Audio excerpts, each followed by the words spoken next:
여러분 잘 계시죠? 벌써 또 토요일이 되었습니다. 10월의 마지막 주일을 위한 예배 준비를 오늘 잘 하기를 간절히 원합니다. 오늘 말씀 산책은 열왕기하 4장 1절입니다. 선지자의 제자들의 아내 중에 한 여인이 엘리사에게 부르짖어 이르되 당신의 종 나의 남편이 이미 죽었는데 당신의 종이 여호와를 경외한 줄은 당신이 아시는 바니이다. 이제 빚준 사람이 와서 나의 두 아이를 데려가 그의 종을 삼고자 하나이다 하니. 아멘. 신대원 당시에 기숙사에 살면서 많은 전도사님들을 만났습니다. 그 중에 한 분은 평생 잊지 못할 것 같습니다. 아주 가난한 농촌에서 올라와서 장신대 학부를 졸업하셨고 신대원에 다니던 분이셨는데 저보다 한 기수 선배였습니다. 근데 그분은 기숙사에서 책이 많기로 소문나 있었습니다. 밥은 굶어도 책은 꼭 샀던 것이죠. 저도 그분께 책을 몇 권 빌려본 적이 있는 것 같습니다. 그런데 그분은 이제 군목 가도록 되어 있었기 때문에 이듬해 2월이 되면은 신학교 졸업을 하고 그리고 목사 안수를 받고 군에 입대한다. 그렇게 돼 있었어요. 그래서 그 바로 전에 신대원 3학년 늦가을에 결혼을 먼저 했습니다.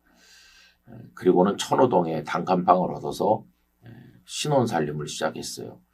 이제 한 서너 달만 있으면 졸업도 하고 목사 안수도 받고 입대할 예정이었었죠.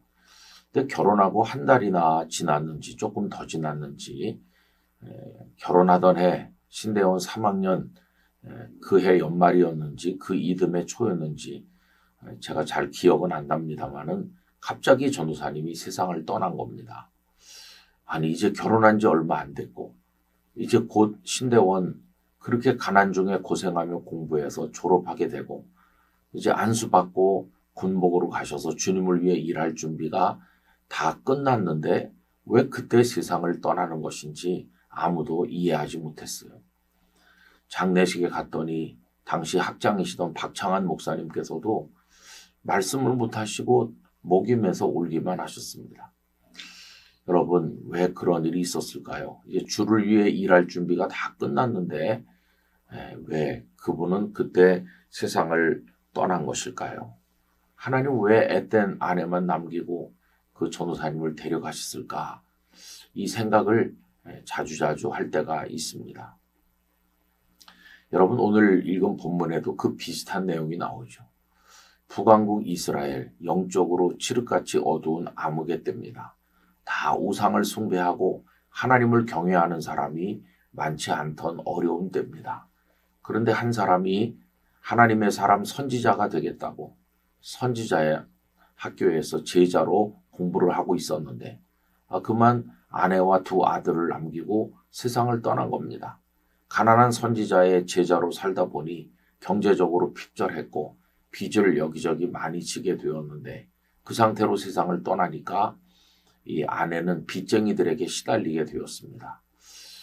하나님께서 왜 그를 선지자로 사용하지 않으시고 그를 중간에 데려가셨나 이런 의문점을 가지게 되면서 그 사람의 인생은 실패인가 하는 질문을 가지는 거죠. 그러나 여러분 오늘 읽은 말씀을 통해서 저는 그분이 아내와 두 아이를 남긴 채로 세상을 떠났지만 결코 실패는 아니었다. 그는 선지자로서 실패한 사람이 아니다 하는 생각을 가지게 되었어요.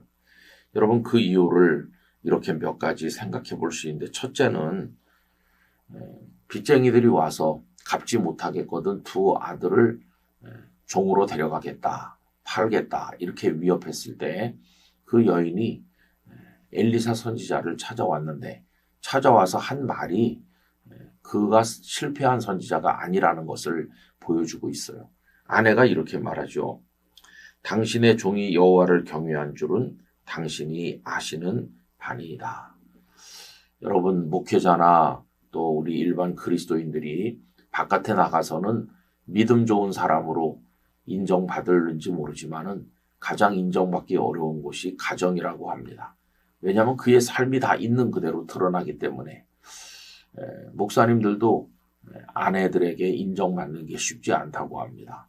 당신이 그러고도 목사예요? 이렇게 비난받지 않으면 다행이죠. 이제 그런 상황인데 이 선지자의 제자의 아내는 내 남편이 하나님을 경외하였습니다.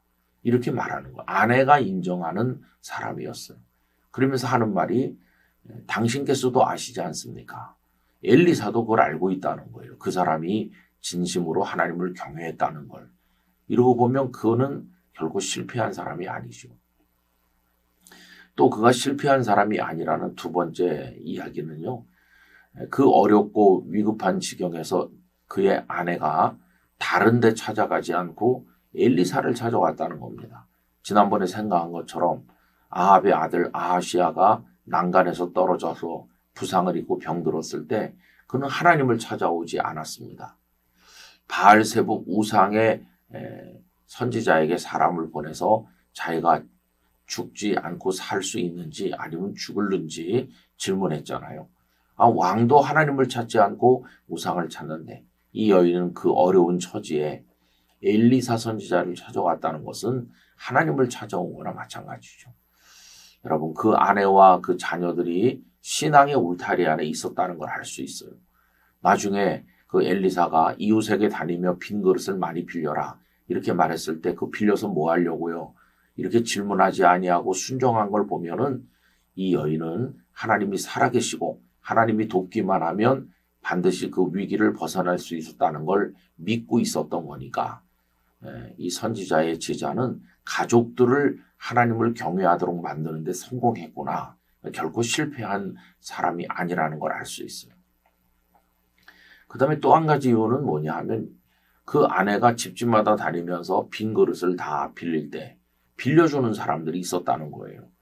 아니 가난하고 빚만 짊어진 그 가정에 더구나 남편이 죽었는데 이 그릇을 빌려줬다가 못 받으면 어떡하나 이렇게 생각하지 않고 다 그릇을 빌려줬을 뿐만 아니라 더군다나 문을 걸어 잠그고 두 아들과 함께 들어가서 그 집에 있는 한 병 기름을 가져다가 그 그릇에 이렇게 따르게 했을 때 그 자녀들이 어머니 말씀에 잘 순종했고 엘리사가 시키는 대로 했다는 거예요. 아니 이게 말이나 되는 겁니까? 이렇게 불신앙하지 않고 그릇을 가져다 놓고 기름병을 기울여 그걸 따랐을 때 하나님께서 그 그릇마다 가득 차게 해주셨잖아요. 그 가족들이 순종하는 거 보면 가족 신앙 관리에 성공했다. 그리고 마지막 한 가지는 방금 전에도 말씀드린 것처럼 하나님은 능력을 그 가정에 행하셔서 그릇마다 가득 차게 하셨어요. 그 가정을 살려주셨어요. 그 빚에서 벗어나서 살아갈 수 있는 길을 허락해 주셨어요. 이것을 팔아서 빚도 갚고 너와 네 두 아들이 생활하라. 하나님도 도우셨으니까 여러분 그 죽은 선지자의 제자는 실패한 사람이 아니에요. 여기서 우리는 우리가 실패한 그리스도인인가 아닌가 그런 생각을 해보게 됩니다. 목사님들도 그렇죠. 은퇴할 때까지 목회를 잘하고 연세 많을 때까지 사는 분이 있는가 하면은 일찍 돌아가는 분도 계셔요. 그런 거 실패입니까? 아닙니다. 저는 이렇게 믿습니다. 하나님을 경외하는 믿음 안에 있으면 그가 젊어서 가든 나이 들어서 가든 어떤 환경에서 가든 하나님께서 이끄신 그 순간까지 그가 생존하며 하나님을 바라본 것만으로도 그는 성공한 거다. 그렇게 생각합니다. 그래서 여러분 어떤 객관적 기준에 따라서 우리 삶의 성패를 가늠하려고 하지 말고 하나님 경외하는 믿음 안에 존재하기만 하면 그리고 하나님이 맡겨주신 일을 감당하기만 하면 그 하나님이 이끄시는 그 지점까지 걸어가면 그걸로 성공하는 겁니다. 다른 생각은 할 필요가 없다. 이렇게 생각합니다. 어디까지 주께서 우리를 이끄시든지 순종하며 나가는 사람 되기를 간절히 바랍니다. 아버지 하나님, 엘리사 시대 칠흑같이 어둡던 북왕국 이스라엘의 선지자가 되고자 선지자의 제자로 공부하던 이가 갑자기 세상을 떠났습니다. 우리는 그의 인생이 실패라고 생각하게 되지만 여러 가지 이유로 인해서 결코 실패가 아니었음을 깨닫습니다. 우리가 믿음 안에 하나님을 경외하면서 하나님이 이끄시는 시점까지 묵묵히 전진한다면 결코 실패가 아닐 줄로 믿습니다. 저희에게 그런 믿음 허락하여 주옵소서.